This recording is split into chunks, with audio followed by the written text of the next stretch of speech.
nhớ xong à ý chồng phong yêu sẽ đà cú giờ này về bỏ cú tháo chơi với chồng phong yêu sẽ đà ra đó làm lòng cú thả cho kế quá nhá muốn gì là giá tận đây đùa cú là hay cho nhá và nếu mà tới từ nhiệt bỏ rồi xong còn nếu tới từ nhiệt bỏ cứ lâu nữa thì giờ từ nhiệt bỏ cứ xuyên đến đấy thì cô hay đồ này cho nhá thì này thất xã chuột kế thì này một tối từ nhiệt bò lúc này ít từ nhiệt bò rồi xong thì giờ này tàu cũng mỏng hay giờ này cho tàu cho chạy cho cái xe lừa mỗi次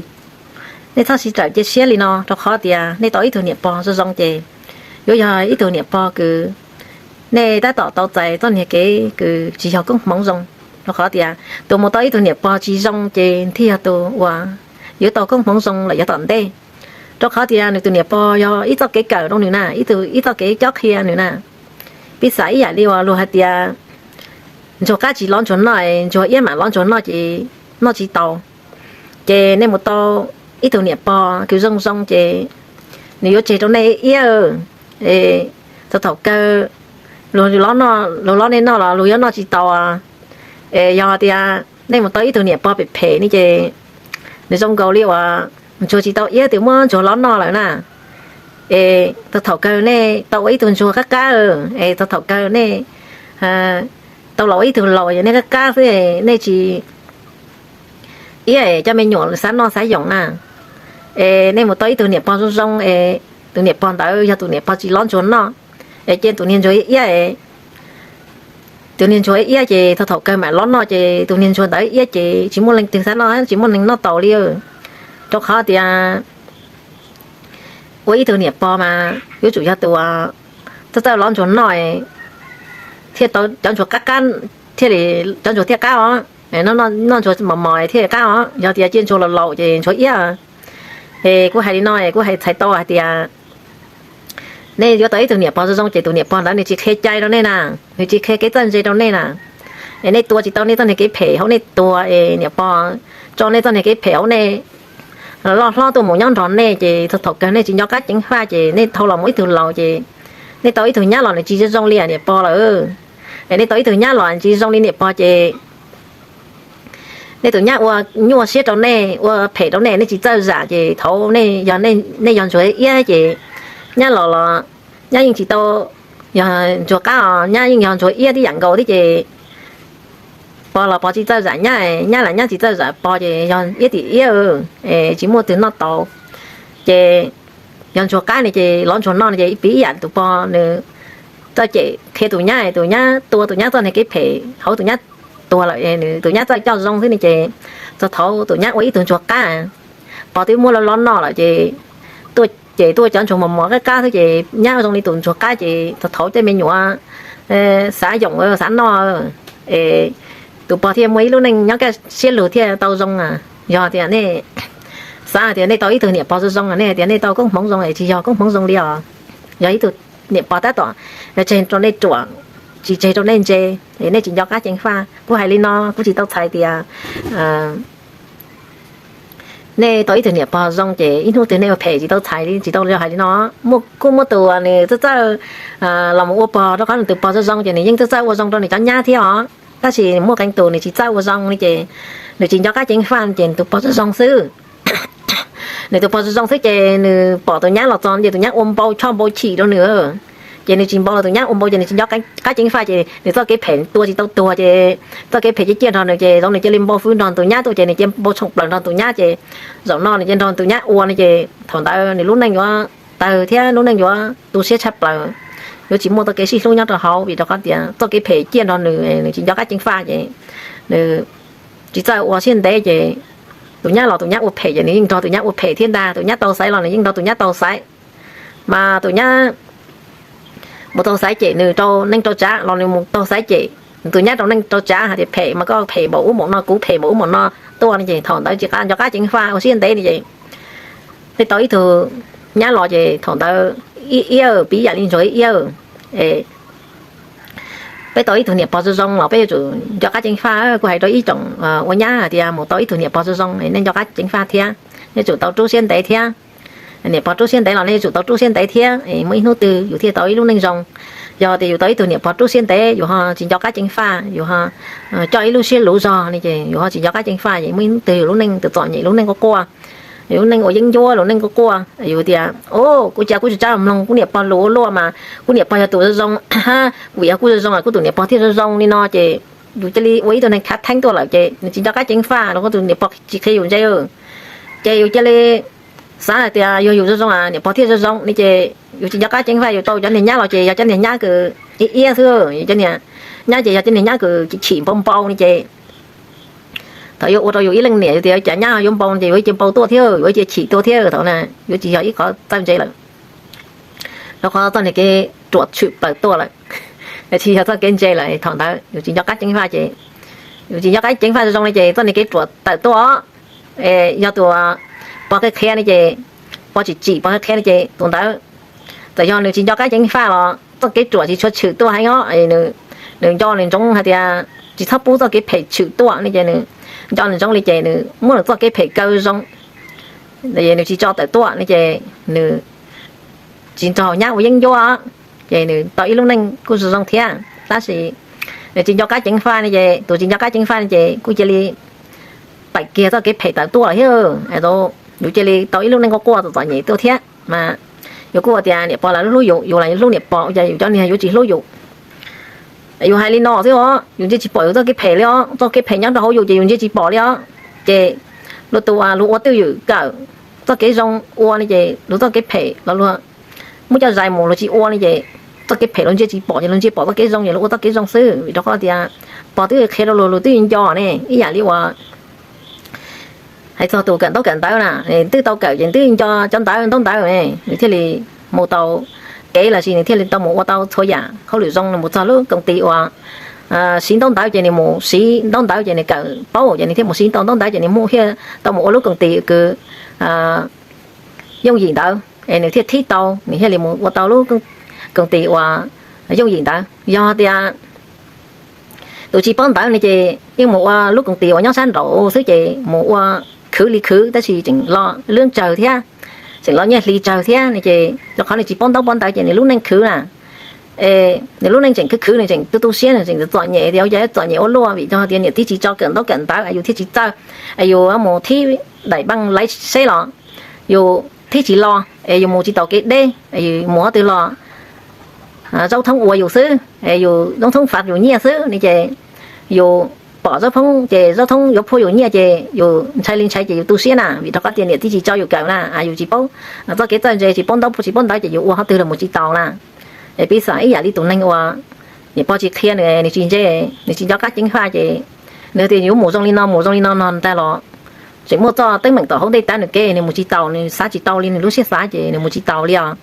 vì đó khó thì do cái dòng về yếu dòng cạn do cái phèn chỉ dùng cỡ đó có do cái phèn chỉ này dùng liệu do cái đá nèนี่เจdùng gì mồ lên từ lò dùng thiệt do cái đá mồนี่เจchỉ cỡ chỉ dùng một do cái đá đóนี่เจdùng một tàu chạy cái giỏi nhẹ do cái dùng dùng một tàu chạy mà do cái cạnh gì dùng tàu một chạy do cái dùngนี่เจở tàu cỡนี่เจđúng là tàu do cái gậy thì si thâu tàu cái gậy thì si tàu cán đó luôn một tàu do cái tàu dùng rồi dùng tàu do cái đá tao cán tao dùng một tao cái phê chỉ trong, tao chạy tao cái phê chỉ trong, li nó, giờ bây tao ít tuổi bao trong, bây tao trong xe thì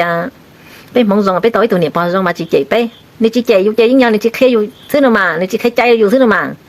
ai chỉ cho tao chạy thứ nào mà,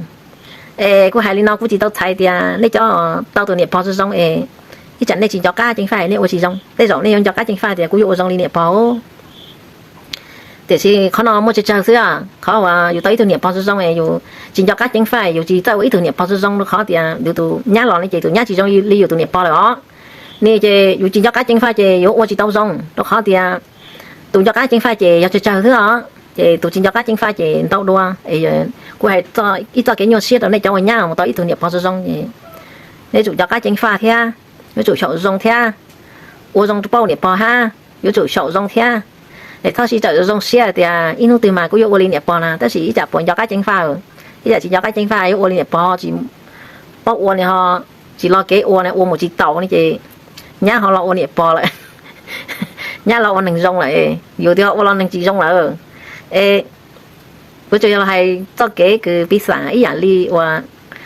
chỉ tao cởi dê rong li nó phút đầu biết sẽ đào tao mong say bây giờ thì chỉ gió là này chỉ thôi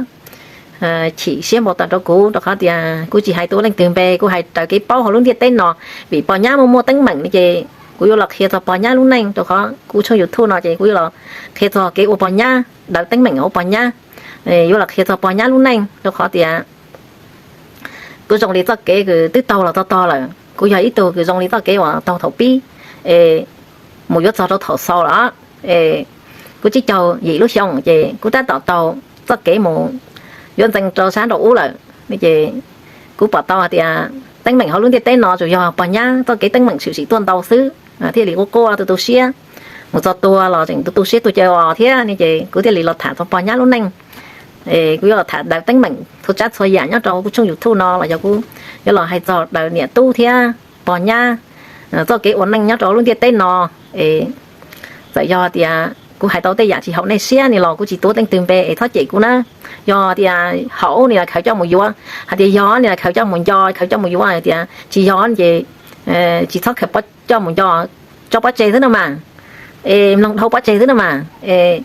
bây giờ nhá và tao ít tuổi niệm bao nhiêu rong thì cú yên thơ thế hả yên thơ thì này luôn anh toàn tê cho bọn này luôn anh bổ yon chơi bỏ đi tụ để tao ít tuổi niệm bao nhiêu lúc nữa nè tụ ta chỉ cú chơi xe tiền liền chơi lại mà liền chơi lại ta tiền đó khó thì bỏ tiếng kia nữa lại chơi nếu có bao tàu đồ tụ bao chỉ rong này tụ bao chỉ chuột kia vẫn chơi bao trời rõ như chủ chính pha đó khó thì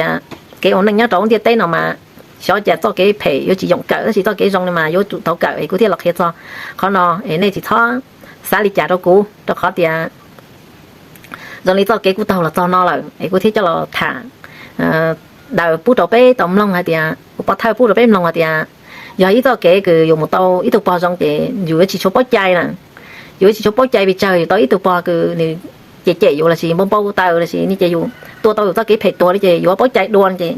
quý mới cho là kia còn bé chồng có gì số lên số tụ cho ô bao nhá sau đó lòng long của cho cái thả này xây bố mua tụ hoàng ca siết tàu hay thì bây giờ chủ tàu của ít lúc nãy dùng lịch trả một lịch tuần tệ bây giờ chỉ mua tao cái từ tàu xe tao cái có qua thì đó khó thì cũng bỏ tao ít cũng bỏ tao thì phình tao cũng bỏ cho nhập bò để xí phanh tàu xe hành cho nhập bò xí phanh tàu xe để chỉ bút cho mình nhỏ ít nhỏ cắt sầu đó nữa dụ kế đó nữa là xí lâu đó nữa là xí họ chỉ bớt ta đâu nữa đâu vậy này có qua này tàu xe này xí phanh sáng còn cho mình nhỏ mà yếu lúc nữa mà yếu chủ phụ nữa chủ cho trong ô tô trong đó nữa dạng cầu liêu ít tụ bao phát tài chỉ chính lúa sầu vậy chữ bộ tàu thiết chữ một chạy ha chuẩn bao trồng bài tuôn ta chỉ dạ gì ta chỉ xã bù tên mình nhỏ tàu lâu lâu trong na chạy phòng chạy chạy tên mình nhỏ ta thì是do tụ bao trong này chạy nếu như chỉ bao tàu tua mà nếu như giả tên nhá mà nếu như我现在都tên nhá mà đâu rồi我都cho nhá mà nhưng chỉ tao chỉ chạy我都cho nhá chuột thì tiền liền thế chị cho cái chuột chị nếu chia cho nhá chuột chị nếu phù cho cái chân dây là na tụ bao trong nếu na cho cái chân dây đó nếu tính một tà na chị tụ bao nếu bị phê đó chị chia cho cái chân dây trong tên mình nhọt chị nếu tính cho này cái phê đó na nếu phù cho này cái phê cho là ô nó chỉ cho cái chén pha chị nếu ô đó ít lúcนึงtự chọn nhẹ na chị có lì thả cho khó thì giờ bé chỉ bao ta bé chỉ chén pha này chị bé nòng bé lúc này xí chỉ lúc này xí bao ô hay bé xả thì dạo bé xả bỏ bé chỉ xả bỏ lì tù này chị bây giờ khởi tới lúcนึงthì chọn nhẹ tu xí một giọt tuổi bé chỉ mua cái cá xí này một tù lúa xí lên đây này chỉ mới ra cái chè xí chỉ mới ra cái cá xí thì cua xí lên đây mới nước từ giờ tàu tại tàu cái giống cái cua xí lên đây chị giờ tàu cũng mỏng ta chỉ tù này chỉ cho phi chỉ này chị nữa thì ô giống mà cô thiếu ô giống giờ chỉ ô giống đâu cũng mà cô chỉ ô giống thiên ta này chị này ô lino chị nếu lúcนึงchọn nhẹ nếu lúcนึงchỉ ăn chay nếu lúcนึงđược chuột thôi có thể lịch thả cho bây giờ cái ô bò nhá đi cho cái ô nhiệt tu có thể lịch thả ô lúa có thể tạm bọn nó thằng này giả chỉ bữa cũ chỉ tao mua ít từ đó là hay to bộ lý cũ đó là hay trâu nên bộ lý cũ là nên chỉ thoát chạy cũ chỉ lên từ đó khó thì cũ chỉ bỏ lên từ này cũng nhớ cũ không chế thì cũ nhớ cũ ít thay chơi cái thứ chạy cũ chỉ bỏ lên từ vậy cũ là hay trâu thông bảo trâu luôn đi tới nó cho con nè lầu cho con nè lùa sẽ đầm lòng say bây giờ kia này vậy bây giờ chúng tôi khởi cái chính pha bây giờ tôi khởi cho cái ô rong cho cái môi danh cho lọ xí bây giờ thì chỉ chỉ cho cái chọn nhẹ bây giờ thì tàu chạy cho cái nhóm cá xí lù nó cá như rong tàu xí lù của lúc này nhóm cá xí lù mới cho cái rong xía thì của mình tàu lùa nhóm tàu luôn đi tới nó chỉ một cái thau chỉ một cái chai chỉ một cái chọn nhẹ chỉ một cái tu xía rồi cái chọn nhẹ cái chủ yếu cái món cái canh cái phải tàu chân tàu giả sứ chỉ cho thì họ cho cái chọn nhẹ là cho cái chỉ xí lù thì yếu chỉ chọn nhẹ thì yếu xã chia ôn hình nhau không tiết tên nó đấy là cái tổ cho bao chỉ chọn tổ tu chỉnh họ tua niệm bao xa ở thiên gì cái tổ nhá gì tổ chọn nhẹ chỉ bỏ cá gì tao cái từ gì này chỉ vô tua tao tên à xã thì tôi những tua trong đua là chỉ bỏ cá quán năng tá là mua cái nhiều xuyên tao cần cầu là có thể là hạt hạt rồi thì giờ bây giờ tụi niệm bỏ chỉ lúc bé thắt tụi xiết thắt tua là ví dụ cho phải chịu dụ xiết để giảm ta mà giờ thì bé chỉ trao giả bé tụi bò thì bé giờ tàu ít lúc năng chọn nhẹ là giờ toàn tê bé chỉ trao chín chê này cũng là thả thay cho khó nó bữa đó bé mua cho lần chúa mua cho lần xá sai bây giờ bé lấy ít tụi bò rồi dùng bây giờ bé tàu cũng mong bây giờ bé tàu ít tụi bò rồi dùng này chị bé giờ cá chén pha bé giờ cá rồi dùng này chị bé giờ cá chén pha này chị bé như cho bé của tàu ít tụi niệm bò rồi dùng lấy bé tụi niệm bò cá theo giờ thì bé chỉ chén pha bé nhau yêu sẽ dùng chừa bé thì bé tụi bao lại bé rồi dùng lại bé tụi niệm bò rồi dùng là bé chỉ thì bé rồi dùng là bé tụi niệm bò thì rồi dùng này chị thằng ta bé chỉ cho cá chén pha nhẹ thật cơ bây giờ một tối lúc này giỏi nhẹ bây giờ nhẹ chỉ tổ bây giờ nhá là khó thì nhẹ bỏ rong lại như thế bây chỉ bỏ cái giỏi nhẹ chỉ bỏ cái nhô xiên này thế bây thọ bây một tàu nhá lọ như thế nhá mà uo chao uo chỉ được bây này thế bây mẹ bỏ cái giỏi nhẹ thằng ta bây chỉ cho cá chính pha chỉ cho cá tí thái ở thế bây giờ đi với tụi này tàu cái từ hay ta cái chiếc xe à để có thể thì hay ở lúa thì sát từ là của hay sát từ là của hay để có bây chính pha bây giờ lúc này nhớ cho luôn tiền tay nào mà tăng mạnh chịu sĩ tôi mà tôi đó phải cho bọn niệm mà do niệm bò thì nhá thứ đó để thì mua tính mảnh thứ đó do tiền niệm tí thì nếu mà tôi là khi niệm tí lúc này tất chỉ cũng là khi niệm bò thì nhá mình nhọ này chị cũng là hay cho khó non to là thọ này họ thọ xả đi trả đâu cũ thì thọ chỉ xe thì thọ bò tay đâu cũ thì ôi cha cũng là tao là thả bây giờ chỉ mua giả dù chỉ mua là lựa tôi mua này giả dù tính mảnh dù chỉ tao chỉ là tôi mua lựa tôi chỉ này cũng thả chỉ cho ít tôi là cũng cho ít tôi thiệt vậy tại giờ thì dù mấy lúc năng chỉ trong dù mấy lúc năng cứu trong cầu đi cũng thả nên là cũng chỉ lên từ hai chị nên chỉ thó chị của hai nên chỉ thó bao tờ đó của thì ôi cha của thả tên này lô trong đi nó tờ chị này chỉ thọ bảo tài đó cô thế mà nhớ rong cô là thải mình chỉ nhớ li nó trong cái sân đầu xứ lựa lúc xí hại của mạng là thả đồ lựa ra tên mình họ luôn tiết tên nó chỉ thả chỉ thua chỉ thi chỉ rào liao lựa lúc xí hại của mạng là thả cho cái ô bò nhá là chỉ ô bò hoặc là chỉ ô nhá gì mình toàn đây đùa nhớ rong cái trọng phong dừng sân đầu